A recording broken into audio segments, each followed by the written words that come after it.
Natural hair colour కోసం చూస్తున్నారా? అయితే Anoo's henna and black expert వాడండి.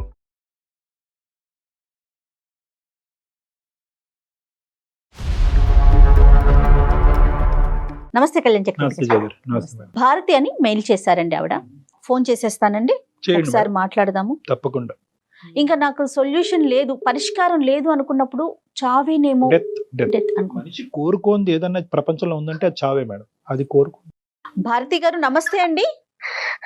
నమస్తే అండి, ఎవరండి మాట్లాడేది? నేను జయానండి, అందమైన జీవితం ప్రోగ్రామ్ నుంచి కాల్ చేస్తా ఉన్నాను. మీరు మెయిల్ చేశారు కదా మేడం గారు, మీరా అండి? నమస్తే అండి, చాలా చాలా సంతోషం అండి మీ నుంచి నాకు కాల్ వచ్చినందుకు. చాలా సంతోషం అమ్మా. కానీ నీ మెయిల్ చూసాక నాకైతే చాలా బాధ అనిపించింది. చాలా మంది డాక్టర్ గారు సలహాలు సూచనలు అడుగుతారు, డాక్టర్ కళ్యాణ్ గారివి, కానీ మీరు మాత్రం చనిపోవటానికి మార్గాన్ని అడిగారు. నాకు చాలా చాలా బాధ అనిపించింది. ఫస్ట్ మీరు ముందు డాక్టర్ గారితో మాట్లాడండి.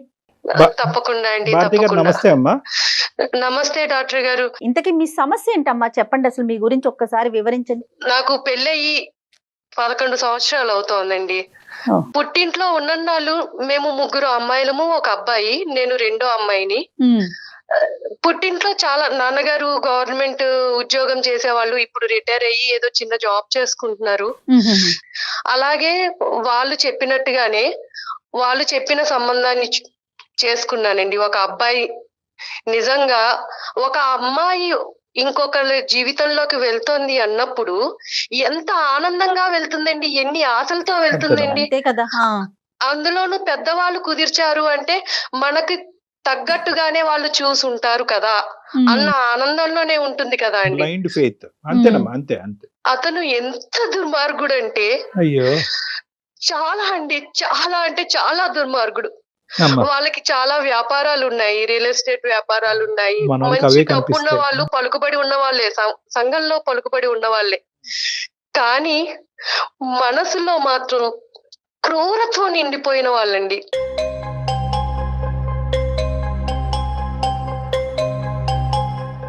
మొదటి రాత్రి నుండే అతని అరాచకాన్ని నా మీద చూపిస్తూ ఉన్నాడండి.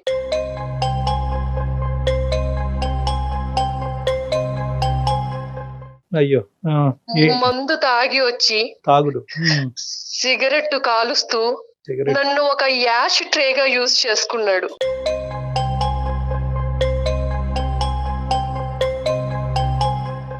ఆయన ఎలా భావించేవారంటే, ఈ మొహాన్ని నేను చేసుకోవడం ఏంటి, దీన్ని భరించాల్సిన కర్మ నాకేంటి, దీంతో నాకు సంబంధం లేదు అన్నట్టుగా ప్రవర్తించేవారండి.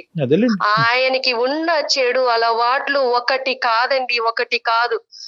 ఏ అలవాట్లయితే ఉండకూడదు అన్ని రకాల అలవాట్లు ఉన్నాయి, అన్ని అలవాట్లు ఉన్నాయి. అంటే భారతి గారు, ఫైనాన్షియల్ గా వాళ్ళకన్నా మీరేమన్నా తక్కువ అండి? అట్లాంటి భావన ఉండేది అతనికి?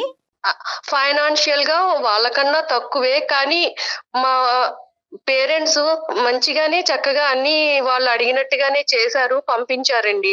ఎంతమ్మా ఇప్పుడు ఈ స్థాయిలో తాగేవాడి గురించి కనుక్కోవటం ఎంత చెప్పండి. ఆ వీధిలో రోడ్లు ఊడ్చే వాళ్ళని అడిగినా కూడా చెప్తారు, అమ్మా ఎలాంటి వాడు ఇలాంటి వాడు అంటే, బాబు వాడు తాగి ఎక్కడెక్కడ పడిపోతా ఉంటాడని చెప్తారు. అసలు ఏమైనా వాకప్ జరిగిందా? అసలు అలాంటి వాకబుల్ చేయలేదండి. చెప్పారు వాళ్ళకి వ్యాపారాలు ఉన్నాయి, డబ్బున్న వాళ్ళు, వాళ్ళకి సంఘంలో పలుకుబడి ఉంది, మీ అమ్మాయిని ఆ ఇంట్లోకి ఇస్తే సుఖపడుతుంది, అలా చెప్పి వాళ్ళు నన్ను పంపించారండి. నాకు కూడా అలాగే చెప్పారు, అమ్మ నువ్వు పుట్టింట్లో కన్నా అత్తారింట్లో చాలా సుఖపడతావు, నువ్వు చాలా అదృష్టవంతురాలివి. నీ మీద జరిగిన అబ్యూజ్ ఏంటమ్మా? అంటే నీ మీద ఎటువంటి జరిగింది? అంటే కేవలం తాగి పడుకునేవాడు, సిగరెట్లు తాగి పడేసేవాడా, లేదంటే నీ మీద ఏమన్నా? ఏం చెప్పాలండి, ఏం చెప్పేవాళ్ళు, కొట్టేవాళ్ళండి. ఆయన చేతికి ఏదొస్తే అది మీదకి విసిరేసేవాళ్ళు.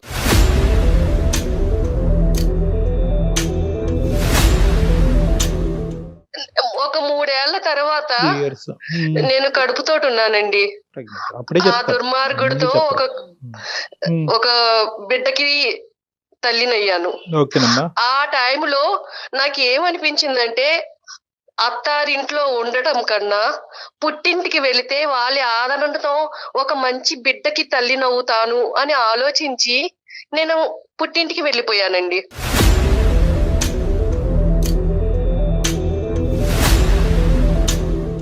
కనీసం బిడ్డ పుడితే అన్నా వాళ్ళలో మార్పు వస్తుంది, ఆ బిడ్డని చూసుకున్నా ఆ తండ్రి మారుతాడు అన్న ఇదిలో వెళ్ళానండి. వెళితే ఎప్పుడన్నా నేను మెసేజ్ పెట్టినా, ఫోన్ చేసినా అయిష్టతగా మాట్లాడేవారు. కానీ ఎలా ఉన్నావు, ఏంటి, తింటున్నావా, ఉంటున్నావా, అసలు ఇంకేం పట్టించుకోలే ఈమెని. ఎప్పుడు వెళ్తాడా అని పట్టించుకునేది వెయిట్ లేదు. చేశాడు. ఆఖరికి ప్రెగ్నెన్సీ వచ్చి వెళ్ళిపోవడంతో ఇంకా హ్యాపీగా సాగరంపినట్టున్నాడు. ఎందుకంటే అతను విచ్చలవిడితనానికి ఇంకెవరు లిమిటేషన్ అడ్డు లేదు ఉండదు కదా. డెలివరీ అయ్యింది.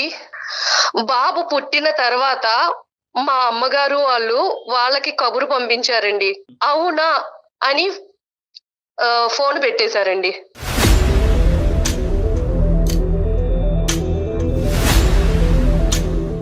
సరే ఫైనల్ గా ఎప్పుడు చెప్పావమ్మా? మీ పుట్టింటోళ్ళకి ఎప్పుడు చెప్పావు? వాళ్ళ రియాక్షన్ ఏంటి? అది ఇంపార్టెంట్ మాకు. పుట్టింటి వాళ్ళకి ఎప్పుడు చెప్పానంటే, ఎప్పుడైతే వాళ్ళు బిడ్డని కూడా చూడటానికి రాలేదో అప్పుడు చెప్పారు. అప్పుడు చెప్పానండి. అప్పుడు చెప్పాక ఇప్పుడు అసలైన బాధ నాది మొదలైంది. ఇప్పుడు పుట్టింటి వాళ్ళకి నేను చులకనైపోయాను.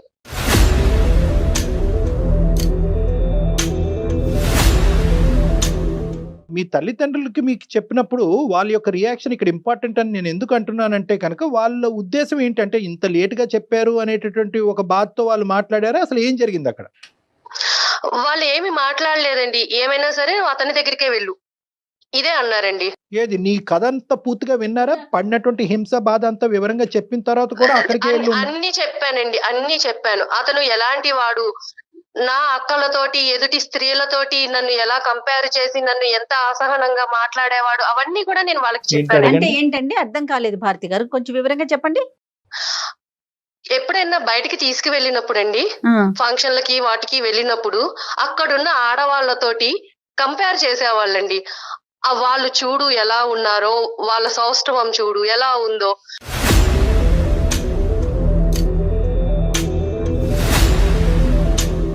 పక్కన భార్యను పెట్టుకుని ఎదుటి స్త్రీలో అందాన్ని వెతుక్కుంటున్నాడు కదా. ఏంటి నాలాంటి ఆడదాని పరిస్థితి ఏంటి, ఇలాగే ఉంటారా ప్రతి మగవాళ్ళు అన్న బాధ కూడా నాకు ఉండేది. తనకి. సరే ఇక్కడ ఈ మీ ఆయన గురించి ఇంకా పూర్తిగా చాలా వివరంగా కులంకుశంగా చెప్పావమ్మా. అసలు మీ తల్లిదండ్రుల యొక్క రియాక్షన్ ఏంటి? వాళ్ళు ఏమన్నారు? చెప్తే వాళ్ళ రియాక్షన్ ఏంటంటే, మా నాన్నగారు అసలు ఏమీ మాట్లాడరండి, ఏమీ మాట్లాడరు. మా అమ్మగారు ఏం చెప్తే అది, మా అమ్మగారు ఎలా చెప్తే అలా. కూర్చోమంటే కూర్చుంటారు, నుంచోమంటే నుంచుంటారు. అంతా మా అమ్మగారి చేతుల్లోనే ఉందండి. మా అమ్మ, మా అక్క, మా పెద్ద అక్క, వాళ్ళకి ఇంకా చాలా చులకనగా ఉండి, నువ్వు వెళ్ళు, ఏదైనా సరే నువ్వు అక్కడే ఉండాలి, అతని దగ్గరే ఉండాలి, మేం చేసుకోవట్లేదు ఆ సంసారాలు, మేము లేము ఆ మొగుళ్ళతోటి అని చెప్పేసి అన్నారండి.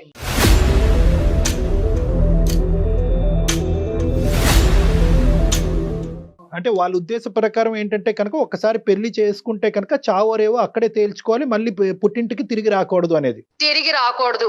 మిగతా వాళ్ళందరూ ఉండట్లేదా, మిగతా వాళ్ళు వాళ్ళ భర్తలతో ఉండట్లేదా, సుఖంగా వాళ్ళని మార్చుకుని సంసారాలు చెయ్యట్లేదా, నువ్వు ఎందుకు చెయ్యవు? అటువైపు నరకాసుడైనా హిరణ్యకశిపుడైనా ఎవరైనా కూడా అక్కడ ఉండాలి. రైట్, ఓకే, అర్థమైందమ్మా. మీ పేరెంట్స్ యొక్క, మీ ఫ్యామిలీ యొక్క సైకాలజీ అర్థమైంది. తర్వాత అమ్మా, మీ సిస్టర్స్ ఇద్దరు హ్యాపీయేనమ్మా? మీ సిస్టర్స్ ఇద్దరు హ్యాపీయే? వాళ్ళ హ్యాపీ, చాలా హ్యాపీగా ఉన్నారండి. వాళ్ళు చాలా హ్యాపీగా ఉన్నారు. సో పుట్టింటికి వచ్చిన తర్వాత నీ బాధ చెప్పుకునేటటువంటి క్రమంలో మీ సిస్టర్స్ దగ్గర నుంచి కూడా నీకు ఎటువంటి సపోర్ట్ రాలే? సపోర్ట్ రాలేదండి. ఒక రకమైన టార్చర్ కాదండి. మా అమ్మగారు గాని, మా పెద్దక్క గాని, అసలు పెళ్లికి ముందు వాళ్ళు ఎలా ఉండేవాళ్ళు, నన్ను ఎలా చూసుకునేవాళ్ళు, అలాంటిది పెళ్ళయ్యాక భర్త ఆదరణ లేకపోతే ఇంత హింసిస్తారా నన్ను? అమ్మ కూడానా? అమ్మ కూడా అండి, అమ్మ కూడా. అంటే వాళ్ళకి ఒక చులకన ఏర్పడిపోయింది. అంటే దీనికి ఎవరి సపోర్టు లేదు, ఇది మన మీదే ఉంది, మన మీదే బతకాలి, దీనికి మనం తప్ప దిక్కు లేదు అని చెప్పి ఇంట్లో చాకిరీ అండి, చాకిరీ, ఎంత గొడ్డు చాకిరీ చేయించేవాళ్ళు. వంట పని, ఇంటి పని, ఇంకా ఇదని అదని లేదండి, మొత్తం అంతా వాళ్ళకి అలుసైపోయాను నేను. అంటే దీనికి మొగుడు అంట లేదు, వీళ్ళకి మనమే దిక్కు, ఇది ఏం చెప్పినా వినాల్సిందే, మనం ఏం చెప్తే అది చెయ్యాల్సిందే అన్నట్టుగా ఉండేవాళ్ళు. ఇప్పుడు మీరు పాప బాబా అన్నారండి? బాబండి, అది అదృష్టమో దురదృష్టమో నిజంగా అండి. ఆ బాబు పుట్టాడు అని ఆనందపడడానికి కూడా లేదండి. వాడు అయ్యో. చాలా హైపర్ అండి. హెల్త్ ఇష్యూస్ చాలా అంటే చాలా ఉన్నాయి. ఫిజికల్ హెల్త్ అమ్మా, mental health? Physical and mental health బాగుండక ఫిజికల్ గా అసలు చాలా అండి, చాలా హైపర్ యాక్టివ్ అండి. ఎంత ఓహో. అల్లరి చేస్తాడంటే అసలు స్కూల్లో కూడా ప్రతి 3 నెలలకి పేరెంట్స్ నుంచి కంప్లైంట్లు అండి. మా అబ్బాయిని కొట్టాడండి, ఇదిగోండి మేము ఇలా సఫర్ అవుతున్నాము. వాళ్ళు ప్రిన్సిపల్ కి కంప్లైంట్ చేయడం. అప్పుడు ప్రిన్సిపల్ ఏమో అమ్మా ఇలాంటి పిల్లలు మా స్కూల్లో కాదమ్మా, మీరు వేరే స్కూల్లో జాయిన్ చేసుకోవడానికి మాకు టీసీ ఇచ్చేయడం. చాలా చెప్పండి. చాలా ఎవ్వరు ఒక్క అరగంట కూడా ఆ బాబుని చూస్తే బాబోయ్ ఈతన్ని పెంచుతున్న తల్లి ఎవరు, ఏమిటి ఇంత అల్లరి చేస్తున్నాడు, ఇలా ఉన్నాడేంటి పిల్లాడని చెప్పి మా అక్క కూడానండి అసలు ఇలాంటి వాడికి జన్మనిచ్చావా నువ్వు, వీడు పురిట్లో చనిపోయినా బాగుండేది.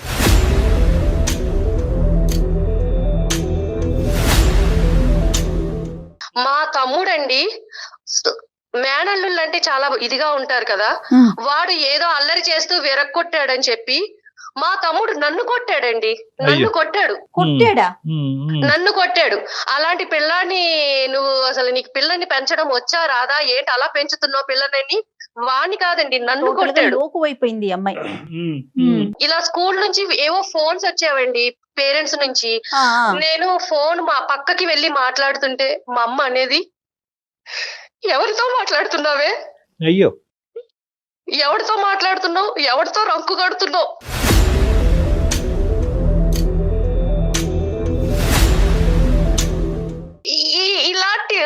అలాంటి మాటలు మాట్లాడినప్పుడు ఒక ఆడదానిగా నేను ఎంత ఇదవుతానండి. మా అక్క మల్లెపూలు కొనుక్కునేదండి. ఒకసారి ఆ మల్లెపూలు నా చేతిలోకి తీసుకుంటే నీలాంటి దానికి ఎందుకే మల్లెపూలు అందండి. అంటే నేను ఎందుకు పనికిరాని దాన్ని, అంటే వాళ్ళకి ఎందుకు అంత లోకం అయిపోయాను, ఎందుకు అంత చులకనగా మాట్లాడాలి నన్ను.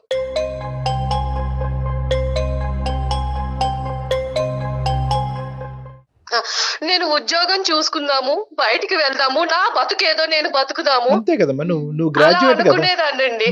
కానీ అన్ని దారులు మూసేశారు. బయట ప్రపంచం అంటే ఏంటో తెలియకుండా చేసేశారు, నన్ను నిర్బంధించేశారు. నా తల్లి నా అక్క వీళ్ళందరూ కూడా నన్ను బంధించేశారు. నిర్బంధించేసి అసలు ఏమీ తెలియని దానిలాగా చేసేశారండి.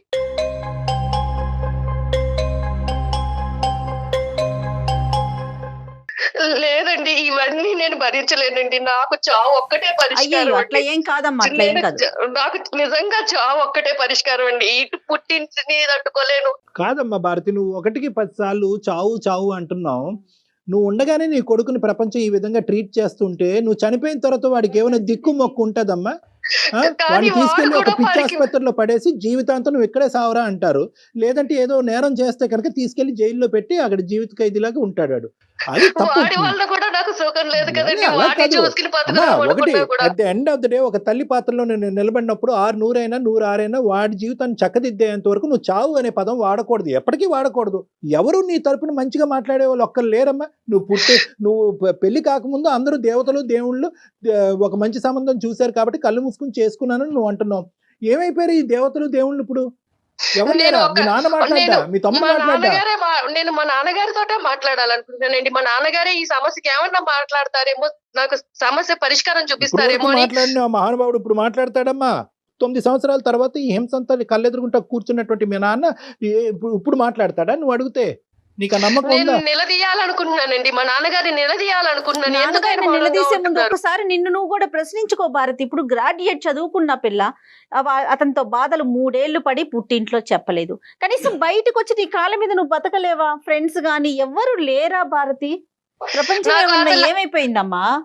లేదండి, ఫ్రెండ్స్ తో గాని ఇరుగు పొరుగు వాళ్ళతో గాని నాకు ఎలాంటి సంబంధము లేదు. అసలు నాకు ఎవరితోటి కనెక్షన్ లేని ఇదిలో అయిపోయానండి. నన్ను అలా నిర్బంధించేశారు. లేదమ్మా, నువ్వు ఏంటంటే ఇప్పుడు పుండుమే కారం చల్లటం అనేటటువంటి అంశాన్ని నేను ప్రతిసారి నేను చిత్రీకరిస్తూ ఉంటాను. ఇక్కడ ఏంటంటే నువ్వు ప్రతి స్టెప్ కూడా స్లో అమ్మా.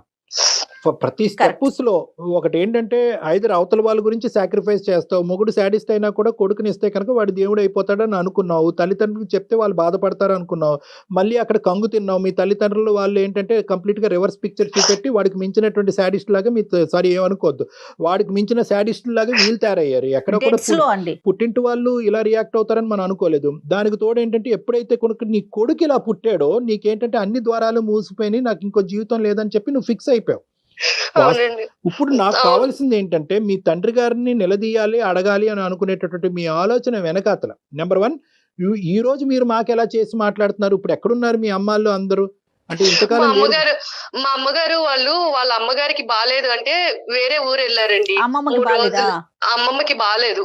అయితే ఆవిడ కాలం చేశారు. ఇంకొక 11 రోజుల వరకు వాళ్ళు రారు. నా సమస్యకు కూడా ఒక పరిష్కారం దొరుకుతుందని ఇమీడియట్ గా నేను మీకు మెయిల్ చేశానండి. సంతోషం అమ్మా, అక్కడ వరకు సంతోషం. మీరు అసలు ఏం ఎక్స్పెక్ట్ చేస్తున్నారు? నాన్నగారితో మాట్లాడాలని అంటున్నారు, మెయిల్లో కూడా చూసాను నేను నేను. నాన్నగారితో మాట్లాడాలండి. నా సమస్యకి పరిష్కారం నాన్నగారే చెప్తారా, డాక్టర్ గారే చెప్తారా? కానీ నన్ను ఈ చిక్కుల వలయం నుంచి, ఈ సమస్యల నుంచి నన్ను బయట పాడేయండి. భారతమ్మ ఒక్కటి తల్లి, ఎవడి జీవితం నుంచి బయటపడేయలేడమ్మా. మన జీవితానికి సంబంధించినటువంటి నిర్ణయం మనం తీసుకోవాలి. మేము కేవలం మెంటర్స్ మాత్రమే. కొద్దిగా టార్చ్ లైట్ వేస్తాం, ఆ చీకటిలోంచి మీరు నడుచుకుంటూ వెళ్ళాలి. టార్చ్ లైట్ మాత్రమే. అయినా సరే మీ తండ్రిని కొన్ని ప్రశ్నలు అడుగుదామని అనుకుంటున్నావు కాబట్టి అతనితో మాట్లాడి. ఎక్కడున్నాడో మాత్రం నాన్నగారు బయటికి వెళ్ళారండి. ఆయన ఉద్యోగం చేస్తారని చెప్పాను కదా, అక్కడికి వెళ్ళారండి. అలాగే మీ సమస్యకు ఒక పరిష్కారాన్ని నిర్ణయించుకోండి. ఆయన నిలదీస్తారు. నిలదీస్తే ఏమవుతుంది? మీ కడుపు మంట చల్లారుతుంది, అంతే.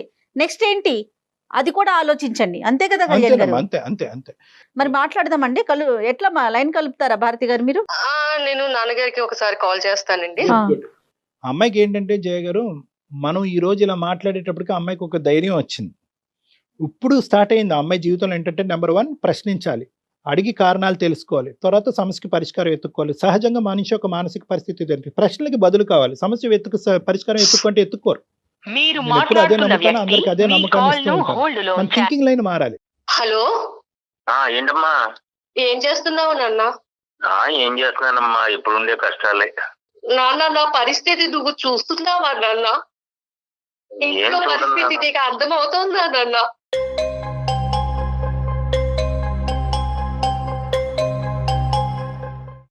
ఏం చూడన్నా, అమ్మ ఏమో అట్లా చేస్తుంటే ఇంకా నేను నా మాత్రం నా వరకు ఏమి చేయడానికి ఏమీ అవకాశం రావట్లే. నువ్వు ఇంటికి పెద్ద నాన్న, నీ కూతురు జీవితం అలా అయిపోతుంటే నువ్వు ఎలా చూస్తున్నావు నాన్న? అమ్మకి ఎందుకు చెప్పలేకపోతున్నావు?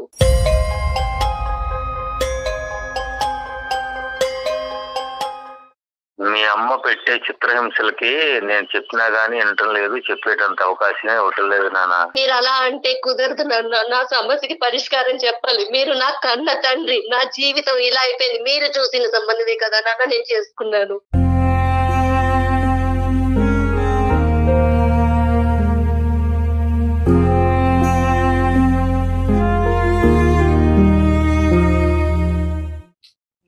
మీరు చెప్పినట్టే కదా నాన్న విన్నాను. మీ కళ్ళ ముందు జీవితం ఇలా అయిపోతుంటే మీరు ఎలా చూస్తున్నారు నాన్న?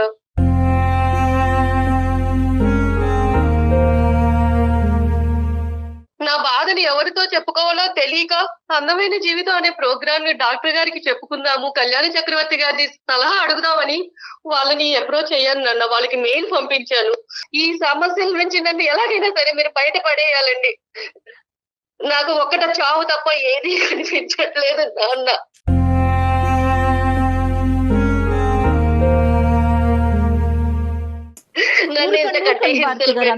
భారతి గారు, అమ్మా భారతి, శ్రీనివాసరావు గారు నమస్తే అండి. నేను డాక్టర్ కళ్యాణ్ చక్రవర్తి అండి, అందమైన జీవితం అనే కార్యక్రమం నుంచి మాట్లాడుతున్నాను, సుమన్ టీవీ తరఫున. నాతో పాటు జయ మేడం కూడా ఉన్నారు. నమస్తే అండి శ్రీనివాస్ గారు.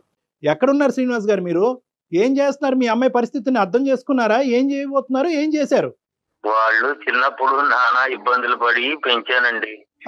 కష్టాల్లో చాలా ఇబ్బందులు పడి కష్టాలు పడి నా భార్య సరిగా అర్థం చేసుకోకుండా నన్నే ఇబ్బంది పెట్టేసి అవును చాలా చిత్రహింసలకు గురి చేసిందండి. ఎవరు మిమ్మల్ని? చాలా ఇబ్బంది పెట్టేసింది సార్. సో నేనే అట్లాగే కావలేక బ్రతికి ఇక ఉండి నా భార్యకి ఎదురు చెప్పలేక అట్లా బతుకుతున్నానండి. ఆమెకి దాసోహం అయిపోయారా? మీదే పెద్ద కథలా ఉందా మీ అమ్మాయి కంటే?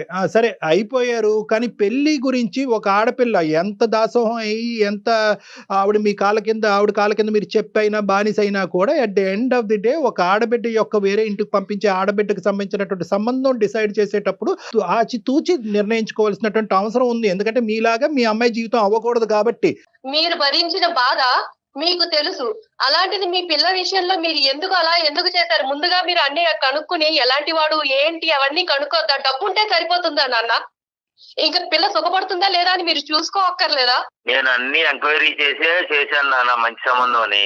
కానీ ఇవాళ అతను ఆ విధంగా బతుకుతున్నాడు. చెప్పినా మార్పు రావటంలో అతనిలో ఇంకా చెడ్డ మార్గంలోనే నడుస్తున్నాడే గానీ మంచి మార్గంలోకి ఏమీ రావటం. అతని చెడ్డతనం తీసి పక్కన పెట్టేసేయండి. ఆ చెడ్డతనం భరించలేక ఈ అమ్మాయి ఆశ్రయం గురించి పుట్టింటికి వచ్చినటువంటి ఆడపిల్లని మీ భార్య చేసేటటువంటి హింస ఏంటి అని మేము మిమ్మల్ని ప్రశ్నిస్తున్నాం. ఆవిడ తత్వం ఏంటి అసలు? ఆవిడ కన్న తల్లేనా పెంచుడు తల్లండి? కన్న తల్లే నాన్న, అయినా కానీ ఆమెమో ఆమె పద్ధతి వేరు, నన్నే చిత్రహింసలు పెడుతుంది.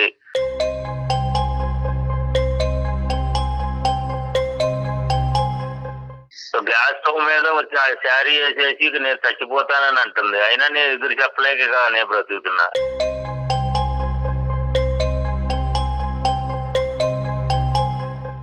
ఆమెకు ఎదిరించి నేను మాట్లాడాలంటే కూడా నా వల్ల ఏమి కావడం లేదు. అప్పుడే కాదు ఇంకేమవుతుందండి. ఇప్పుడు ఇలాగే ఉండాలా నాన్న? మీలాగానే ఉండాలా? మరి ఇప్పుడు ఈ పిల్ల పరిస్థితి మీలాగానే చావో బతుకో సైలెంట్ అయిపోయి అక్కడే బతకాలా? వెళ్ళిపోమంటారా ఏంటి నాన్న? నా బతుకు నన్ను ఎలా బతకాలో మీరు చెప్పండి. కాదండి, ఇప్పుడు ఒకటి శ్రీనివాస్ గారు, మీ ఆవిడ ఏమో వచ్చి గ్యాస్ స్టవ్ మీద చీర పెట్టుకుని ముట్టించుకుంటుంది అనేటటువంటి భయంతో మీరు వెనకడిగేస్తున్నారు. ఇప్పుడు అదే మాట మీ కూతురు అంటుంది, నేను బ్రతకాలా చచ్చిపోవాలా? ఒక పక్క నుంచి వాడు ఒక హైపర్ యాక్టివ్ కిడ్ పట్టుకుని వాడిని భరించలేక అన్ని అవమానాలు భరించలేక నేను చచ్చిపోవాలని అని అనుకుంటే మాకు ఫోన్ చేసింది ఈ రోజు మీ అమ్మాయి. మీ కూతురికి ఏం సమాధానం చెప్తామో చెప్పండి ఒకసారి. వాడిని కేకలేసి మంచిగా బతికేది వర్తమానం చెప్పండి ఇంట్లోనే, వాళ్ళ ఇంట్లోనే. ఇంకా అంతకంటే చెప్పేది ఏముంది ఇంకా? అయ్యో రామా,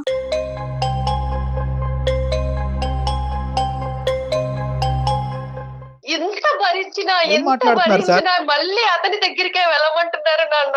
మరి మీరు ఏమన్నా న్యాయంగా ఉందా అసలు? మీకు చెప్పండి. మంచి మార్గంలో నడువు నాన్న, ఇంకా అంతకంటే నేను చెప్పేది ఏముంది? అదే మార్గంలో మీరు నడవచ్చు కదా. ఆయన అందుకే నడుస్తున్నాడా సైలెంట్ గా?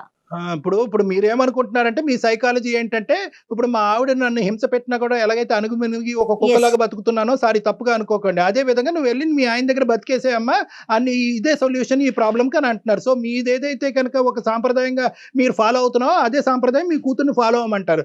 రేపొద్దున హింసాత్మకుడి చేతిలో మీ అమ్మాయి చనిపోయినా కూడా మీరు ఇదే మాట అంటారేమో. ఇప్పుడు నేను పెళ్లి చేసి పంపించడం వరకే నా బాధ్యత.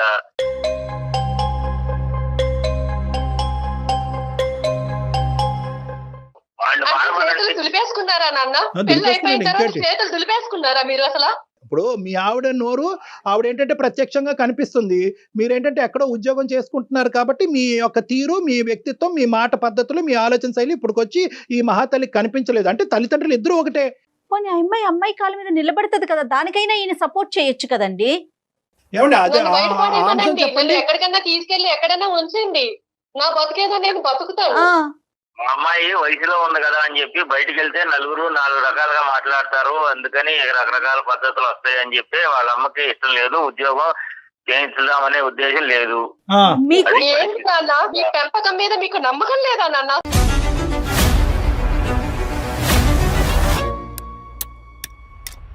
ఇప్పుడు చచ్చిపోవాలి మీ అమ్మాయి నిజంగా. ఇప్పుడు ఏదైతే కనుక కన్న తల్లిదండ్రులు మీరు ఈ విధంగా మీ కన్న కూతురు గురించి మాట్లాడుతున్నారో ఇప్పుడు నిజంగా మీ అమ్మాయి చచ్చిపోవాలన్నమాట. మీ బిడ్డ మీద మీరు నమ్మకం లేదండి, ఆ అమ్మాయి క్యారెక్టర్ గురించి మీరు మాట్లాడుతున్నారా ఈ రోజు? వాళ్ళు చక్కగానే ఇంట్లో బతుకుతానంటున్నారు కదా, ఇంట్లో ఉండే ఏమైంది? బయటికి వెళ్ళి 4 మాటలు అనిపించుకునే దానికంటే ఇంట్లో అంత గొప్పగా ఉందండి మీ ఇంట్లో. చూస్తున్నారు కదా, దాన్ని చక్కగా ఉండడం అంటారా? చెప్పండి. వాళ్ళ ఫ్యామిలీ మెంబర్స్ తో మాట్లాడారా? వాళ్ళ పెద్దవాళ్ళతో ఏమన్నా మాట్లాడారండి శ్రీనివాస్ గారు? మాట్లాడాము సార్, మాట్లాడాము, అన్ని ఏమన్నారండి? ఏం చెప్పాడు అతను? వాడేమో వాడి పద్ధతుల్లో వాడు నడుస్తాడు, అల్లుడు గాడు. మా అమ్మాయినేమో చిత్రహింసలు పెడతారు, మా ఆవిడేమో నన్ను పెట్టిన దానికంటే ఎక్కువగా మా అమ్మాయిని కూడా పెడుతున్నారు అక్కడ. అన్ని తెలుసు మీకు. అంతేగాని కనీసం వాళ్ళు ఒక ఫ్యామిలీ పద్ధతిగా కావాలని పెళ్లి చేసుకున్నాము, ఇంట్లో ఉంచుకుని మీ ఇంట్లో ఏమి ఇచ్చింది లేండి, ఆ మాట అనకూడదు కానీ. ఏమండి వేరే ఫ్యామిలీ గురించి ఎందుకు మాట్లాడటం మనది అండి? చూసుకుందాం ముందు. అత్తింట్లో నరకాన్ని అనుభవిస్తూ పుట్టింటికి వస్తే కనుక అక్కడ మించిన నరకాన్ని మీ అమ్మ మీ ఆవిడ చూపెట్టింది సొంత కూతురికి. అంటే వాళ్ళ పెంపకం మీదే వాళ్ళకి నమ్మకం లేదు. ఇక్కడ నాకు అదే సరే అర్థమైంది. ఇప్పుడు ఒకటే ఇంకా అమ్మ ఈ స్టోరీని ఇక్కడ క్లోజ్ చేయాలి Bharati. All doors are close. నా అనేటటువంటి మనుషుల్ని నమ్ముకుని నువ్వు బ్రతకాలి అనుకుంటే కనుక నువ్వు బ్రతకలేవు. నిన్ను నువ్వు నమ్ముకుంటేనే బ్రతకగలవు అనేటటువంటిది ఈ రోజు మీ నాన్న మాట ద్వారా మనకి ఇక్కడ అర్థమైంది. నేనేదో ఇతను పొడి చేస్తాడని చెప్పి ఫోన్ కలపండి అని నేను అన్నాను. నాకు తెలిసి ఇతని క్యారెక్టర్. అమ్మ భారతి చెప్పండి. రైట్, చెప్పండి. ఇప్పుడు నువ్వే నీ కౌన్సిలర్, నువ్వే నీ డాక్టర్, నీ మనోధైర్యమే నీ శక్తి. ఈ రోజు నీకంటూ ఒక బిడ్డ ఉన్నాడు, ఆ బిడ్డ పరిస్థితి కూడా అంత బాలేదని అంటున్నావు. నీ జీవితాన్ని నువ్వు పోషించుకుంటూ వాడిని కూడా కాసుకోవటం అనేది కష్టం. కాబట్టి ఈ దారి చెప్తున్నాను. ప్రధానంగా ఏంటంటే నిన్నెవ్వరు ఏ తలుపులు మూయలేదు, ఎవరు నిన్ను ఆపలేరు. నువ్వు బయటకు వచ్చి నీ కాళ్ళ మీద నువ్వు నిలబడేటటువంటి ప్రయత్నం నువ్వు చేయాలి. అదొకటే ఈ సమస్యకి పరిష్కారం. బయట ప్రపంచం అసలు ఎలా ఉంటుందో మర్చిపోయానండి. మర్చిపోయి 12 ఏళ్ళు అవుతుంది బయట ప్రపంచంతో సంబంధాలు తెగిపోయి. ఇన్ని రోజులు నువ్వు ఏం చేసావంటే కనుక నాకందరూ ఉన్నారు, ఈ అందరూ మారితే కనుక అక్కడ మొగుడు మారుతాడన్నావు, మారలేదు. తల్లి మారుతాడన్నావు, మారలేదు. తమ్ముడు మారుతాడన్నావు, మారలేదు. అక్క చెల్లి మారుతా, మారలేదు. ఈ రోజు మీ నాన్న మారుతాడని చెప్పి మాకు ఫోన్ చేసాం, మీ నాన్న కూడా మారలేదు. నాకు అలవాటు లేదండి, నాకు ఎవరు లేరు అనేటటువంటిది కాదు. మీకు మేము ఉన్నాం. మీరు అంత మాట అన్నారు, మీరు నాకు అంత మోరల్ సపోర్ట్ ఇచ్చినప్పుడు నేను తప్పకుండా ఒక స్టెప్ తీసుకుంటాను. మా అమ్మగారు వాళ్ళు వచ్చే లోపు నేను ఎలాగైనా సరే నేను ఆ ఇంటి నుంచి బయటపడి నా కాళ్ళ మీద నేను నిలబడాలండి. నీ క్వాలిఫికేషన్ బట్టి అమ్మ ఇది అంత ఈజీ ప్రయాణం కాదు. నువ్వు అన్నట్టుగానే ఏంటంటే ఇప్పటి వరకు అక్కడే ఉంటూ అదే కుంపట్లో ఉంటూ ఆ విధంగానే బ్రతికి బయట ప్రపంచాన్ని అంతా నీకు నువ్వుగా కట్ చేసేసుకున్నావు చూడు. ఇప్పుడు బయట ప్రపంచంలోకి వచ్చి నీ కాళ్ళ మీద నిలబడటం అనేటటువంటిది అంత ఈజీ అయితే కాదు అని చెప్పి నువ్వు నరకం అనుభవించే అంత కష్టం కూడా కాదు. యాజ్ ఏ సైకియాట్రిస్ట్ నేనేమంటున్నానంటే నీ కొడుక్కి మంచి రీహాబిలిటేషన్ సెంటర్లో పెట్టిద్దాం, ఫ్రీగా పెట్టిద్దాం. ఏదన్నా అట్లీస్ట్ నువ్వు ఏంటంటే నీ కాళ్ళ మీద నువ్వు నిలబడేంత వరకు ఆ రీహాబిలిటేషన్ సెంటర్కి ఏదైనా నువ్వు పే చేసేంత వరకు నీకు ఫ్రీగా మేము సపోర్ట్ ఇవ్వడానికి ట్రై చేస్తాం. ఓకే, ఆ అబ్బాయికి ప్రధానంగా ఏంటంటే మీ అందరూ గొడవల వల్ల ఏంటంటే వాడు నెగ్లెక్ట్ అయిపోతున్నాడు. 12-13 సంవత్సరాల తర్వాత ఇటువంటి పిల్లలు మారేదానికి అవకాశం ఉండదు. వాళ్ళు ఇంకా హింసాత్మకమైనటువంటి దారిలోకి వెళ్ళిపోతారు. కాబట్టి ఈరోజు నీ సమస్య ఒక ఎత్తు అయితే కనుక వాడిని బాగు చేయడం అనేది కూడా ఇంకో ఎత్తు. సో వాడికి ఇంకా 9 years అంటున్నావు కాబట్టి నెక్స్ట్ 3 years మనం వాడి యొక్క జీవితం ఒక గాడిలో పెట్టడానికి మనం అందరం యుద్ధం చేయాలి. ఆ సపోర్ట్ లో మేము కూడా ఉంటాం, జయ గారు కూడా ఉంటారు, తప్పకుండా ఉంటుందండి. అందులో అసలు ఎటువంటి సందేహం లేదు. చాలా సంతోషం అండి, చాలా మనోధైర్యాన్ని ఇచ్చారు నాకు. ఇది అయిపోయిన తర్వాత నేను మీతో ఒకసారి పర్సనల్ గా మాట్లాడతాను భారతి గారు. ఏం చేద్దాం, ఎలా చేద్దాం, మీ క్వాలిఫికేషన్ కి తగినట్టుగా ఎలాంటి పని దొరుకుతుంది, ఇవన్నీ మనం ఆలోచిద్దాము. మీరు అన్నట్లుగా అమ్మ వాళ్ళు వచ్చేలోపు ఒక నిర్ణయం తీసుకోండి. అవసరమైతే ఒక కంప్లైంట్ పెట్టేసేయండి. అంతేనా కళ్యాణ్ గారు? ఎస్, ఓకేనమ్మా, ధైర్యంగా ఉండండి. సూపర్. ధన్యవాదాలండి డాక్టర్ గారు, చాలా సంతోషం అండి మీతో మాట్లాడాక. నాకు చాలా హ్యాపీగా ఉందండి. ఆల్ ది బెస్ట్ అమ్మా, will be in touch with you. ఓకేనండి, థ్యాంక్ యూ అండి. Right sir.